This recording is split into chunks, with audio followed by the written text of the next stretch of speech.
Hey guys, this is David Lee here. If you've been a Gen X, Millennials, Gen Z, or even a baby boomer, and if you have been single in the last 10 years, chances are that you have tried online dating and dating apps. In 2025, around 27% of the couples in the US and 33% in the UK met through the dating apps. Even younger generations, Gen Z, is more likely to meet online than other generations.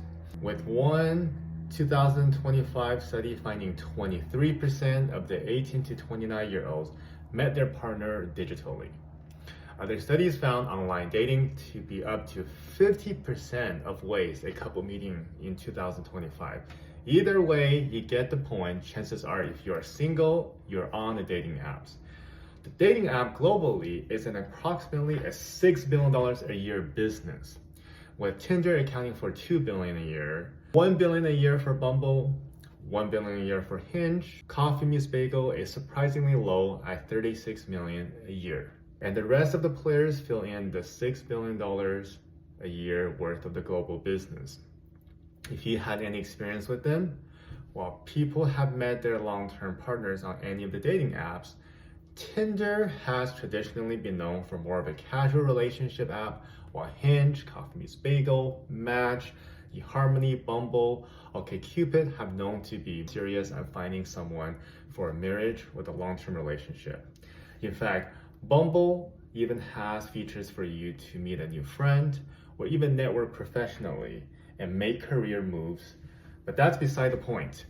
The story and business behind these dating apps are quite interesting. You have Coffee Meets Bagel that was created by three sisters who I personally regularly see as a potential match on the app. Was launched in 2012. In 2015, Coffee Meets Bagel was featured on Shark Tank, where the sisters sought a $500,000 investment in exchange for 5% of the company. So that means they were looking at a $10 million deal. They did not make a deal with any of the sharks. Surprisingly, at the moment, Mark Cuban's make an offer of $30 million to buy the entire company. And at the time, it was the largest offer in the Shark Tank history. And to everyone's surprise, the sisters turned that offer down. In 2015, the company announced a $7.8 million Series A. And then in 2018, the company raised another $12 million in the Series B funding. And as of 2024, Coffee Meets Bagel's net worth is estimated to be over $150 million. And revenue is estimated to be $36 million each year. Coffee Meets Bagel created this service that at every 12 p.m. in the afternoon, you get matches based on your criteria, instead of the ability of match with everyone. If you both match with each other, the app gives you 7 days to message before shutting off the connection. Tinder had the idea, and it was evolved from a hackathon project, Matchbox, by Sean Rapp and Joe Menes. Tapped into the mobile tech and location, offering a simple swipe interface. And the hook was to gamify the dating experience, making it fun and low stakes, appealing to millennials seeking to avoid rejection by eliminating the fear of it.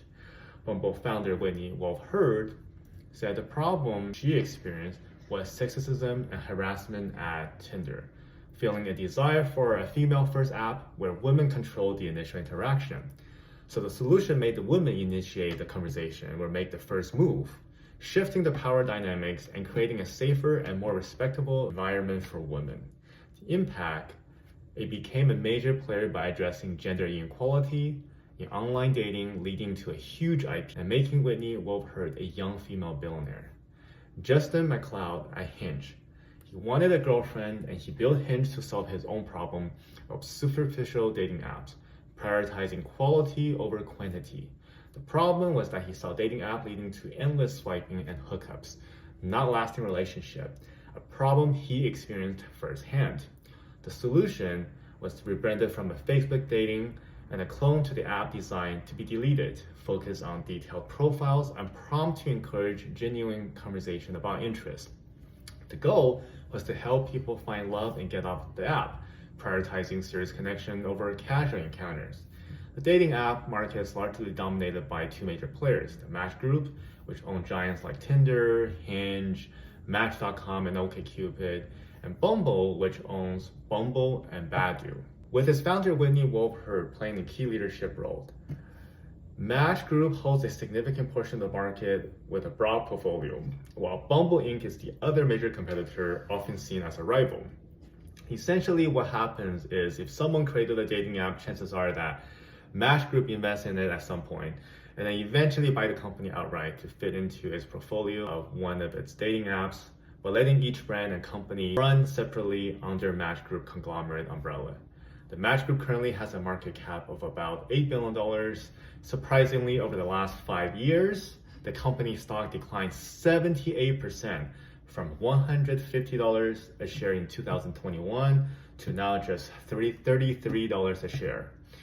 Now, you may ask why the Match Group stock fell over the last 5 years. Well, one, declining user growth, especially at Tinder. Match has reported that its largest app, Tinder, has seen a persistent decline in monthly active users and the paying users over recent quarters. A shrinking user base creates less recurrent revenue and weakens futures growth prospect, which markets respond to harshly. Now, the second reason is changing user behavior and generational shifts. Younger generations, Gen Z especially, reported feel burned out by dating apps and are rejecting the traditional swiping style app for other means, social media, real life socializing, niche communities.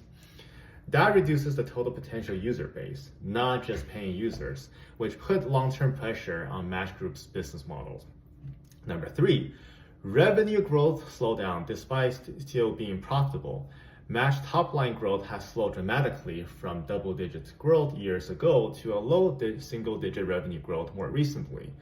Even though the company remained profitable and still generates strong cash flows and margins, investors expect growth from a tech digital business. When growth slows, valuations drop. Number four, increasing competition and low barriers to entries. New players, social media platforms, and even big companies entering dating social space or enhancing their social features have chipped away at Match's dominance. So when people have more free or lower cost alternatives, the incentive to pay for dating app subscription decreases, which hurts Match's revenue models. Number five, user fatigue, swipe exhaustions, and shifting cultural attitude. Many users have become disillusioned with the numbers game of swiping. Constant matching, ghosting, and superficial interactions lead to burnout. That means fewer active users, fewer conversation to paid subscriptions, and lower engagement. All drugs to a subscriptions-based business model. Number six, street expectations versus reality. Managements and leadership changes and cautious guidance. As growth slowed, Match Group changed the leadership and attempted cost-cutting layoffs, restructurings, and reorganizations. Early reports showing weaker than expected revenue growth, declining players, and cautious guidance have triggered sell-off. Many investors view Match less as a growth company and more as a mature or declining business that lowers valuation multiples. What this means for Match and its future: Match Group is now in a mature or a potentially declining phase where maintaining users is harder than ever. Their best shot at stability and growth appears to be via other apps in their portfolio like Hinge or new innovations, but those come with uncertainty. Unless they adapt quickly to changing preferences like Gen Z values, authenticity, safety, real-world relationship fatigue, the downward trend could continue or stabilize at a lower base. Okay, back to what is going on. For anyone who has been searching for a relationship, most people would agree that Hinge, Bumble, and Coffee Meets Bagel are the real deal, with Hinge especially as the winner because due to Hinge's strict policy, clean interface, and its appeal as the serious dating app to be deleted, it has attracted a lot of the users who traditionally didn't feel comfortable to be on an app to meet strangers. This has led to more concentration of quality, and certain people only join Hinge as their only dating app they use due to the overwhelming amount of time and energy it takes to find your person, both for a man and a woman. So why is the number one player in the dating app Hinge lost its founder and CEO after 15 years? Because he is launching an AI-powered dating startup. As early as summer of last year in 2024, Bumble CEO Whitney said that it will create and the future is your AI will date other people's AI to find your match. Hinge founder Justin McLeod is stepping down as CEO of the dating app to launch an AI-powered dating service. McLeod will be replaced by Jackie Gentles, the dating app's president and chief marketing officer. Hinge's parent company Match Group announced on Tuesday, which is just yesterday. In early 2026, Match Group plans to lead the initial funding round for McLeod's new venture called Overtone. The startup will use AI and voice tools to help people connect. The company's momentum, including being on track to reach $1 billion in revenue by 2027, gives me full confidence in where Hinge is headed, McLeod said in a statement. He created the dating app in 2011. McLeod will remain as an advisor to Hinge through March. Overtone, his new venture, will use AI and voice tools to help people connect in a more thoughtful and a personal way, according to the announcement. Along with a dedicated team, McLeod spent much of this year developing the startup with support from Match Group, which said it plans to lead Overtone's initial funding round in early 2026. Match Group, which also owns Tinder and various other dating apps, will hold a significant ownership position in Overtone. Match Group CEO Spencer Rascoff will join Overtone's board. Quote, "We are proud to have incubated Overtone within Hinge and now to lead its funding round as he builds his next venture," Rascoff said in a statement. Match Group, the dating giant that owns the apps like Hinge, Tinder, and OkCupid, is backing Overtone with pre-seed financing and plans to take a ownership position according to the press release. Match's support Overtone was incubated as a project inside of Hinge. McLeod and a dedicated team spent the year developing the idea of Overtone, which is described as an early-stage dating service focused on using AI and voice tools to help people connect in a more thoughtful and personal way.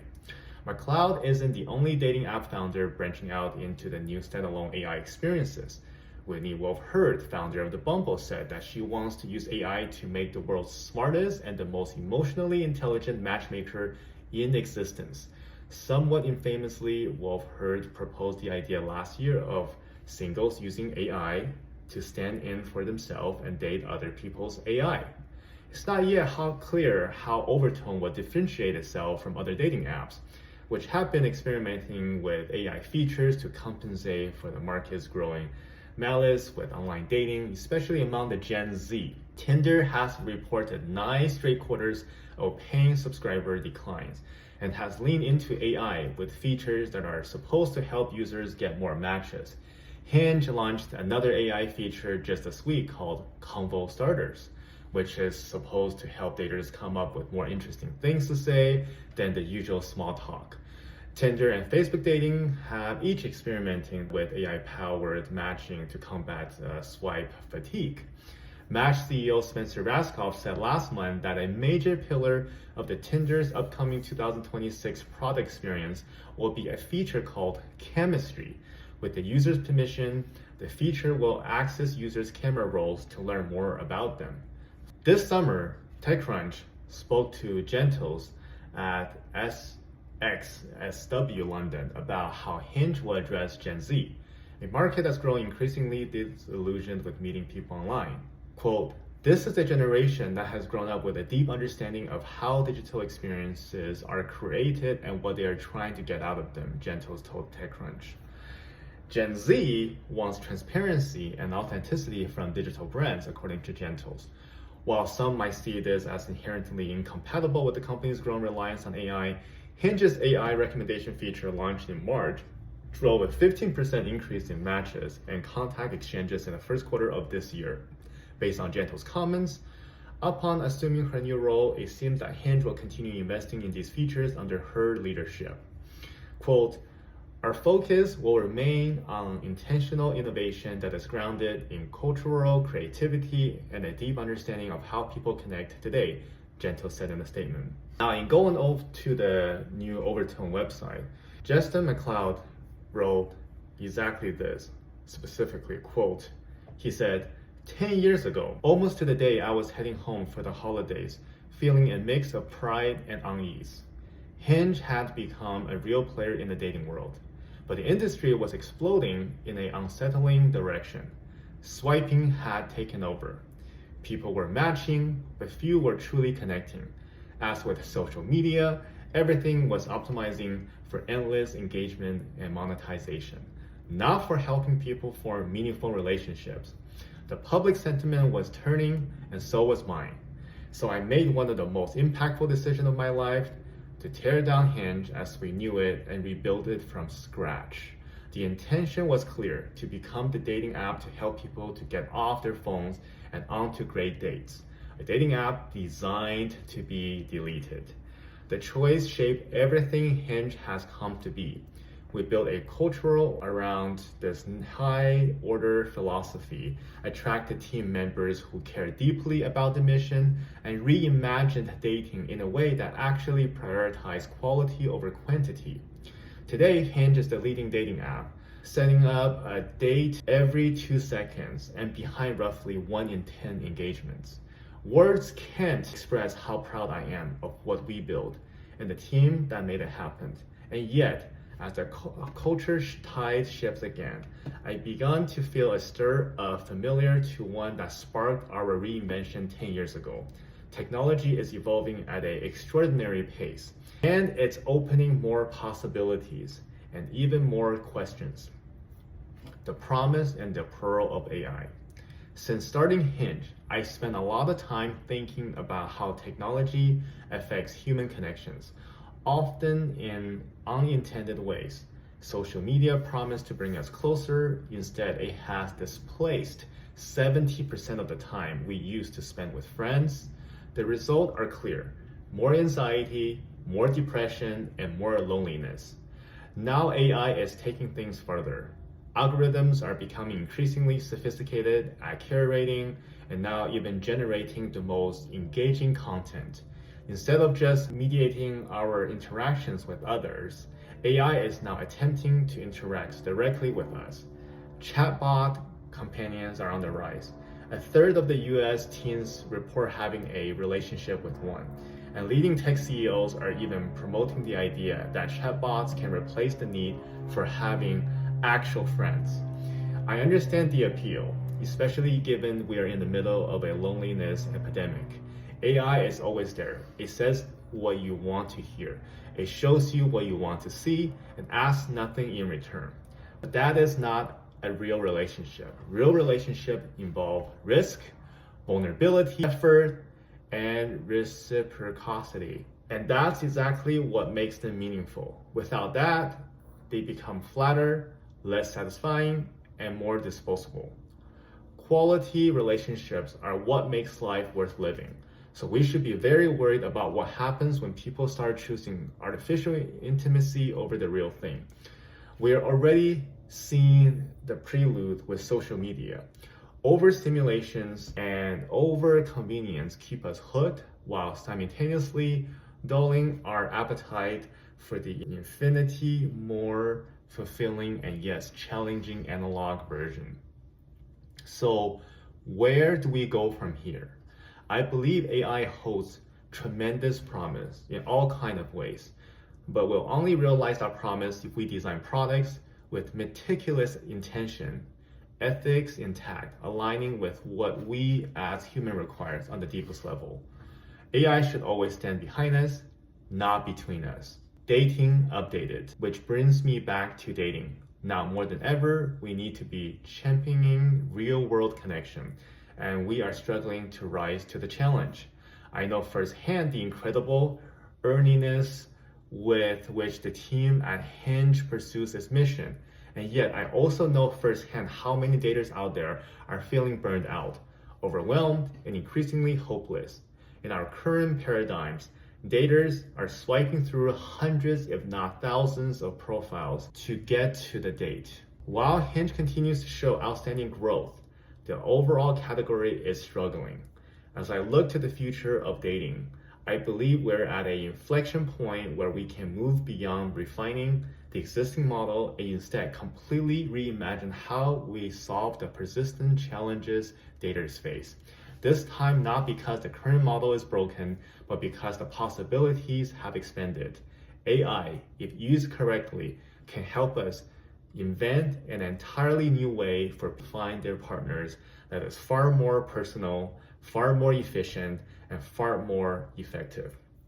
Think less like a social platform, more like the experience of working with an all-star personal matchmaker, a service that prioritizes getting to know you and everyone else, so it can make curated, personalized introductions to people on your wavelength. We're now at a point where this is possible, but it requires thinking from the ground up. The closing of an incredible chapter at Hinge. This is wildly bittersweet moment. Hinge has been my home for nearly 15 years. I've grown up with this company and worked alongside some of the most thoughtful, mission-driven, heartfelt people out there. The team and the business are stronger than ever, and I know they are well positioned for continued success under new leadership. But I've always been a builder drawn to new beginnings, the possibility emerging now around AI and the future of human connections feel like the early days of a building new era. Solving this sort of a puzzle requires full focus and blank slate. So after a decade and a half of the most meaningful work of my life, I'm stepping away from Hinge to start something new. Introducing Overtone. I've been working for the last year with a small team within Hinge, building a paradigm-shifting dating service called Overtone. And now we are stepping out of our own as an independent organization committed to exploring what's possible when you combine cutting-edge AI capabilities with deep respect for a messy human journey of connections. We want to help people from real lasting relationship in a world that's increasingly pulls us in the opposite direction to create something more personal, more supportive, and more aligned with how people actually seek to experience dating today. I'm approaching this new adventure with the same humility and beginner's mind that I brought to Hinge's reboot, guided by some basic core principles and a belief that we can do better. And ultimately, not just for the sake of dating, I believe our entire ecosystem of social technology can be more thoughtfully designed to support our need for real human connection. My heartfelt thanks goes out to the entire Hinge team, to everyone who has trusted us with their stories, and to all who has been part of this journey. More soon.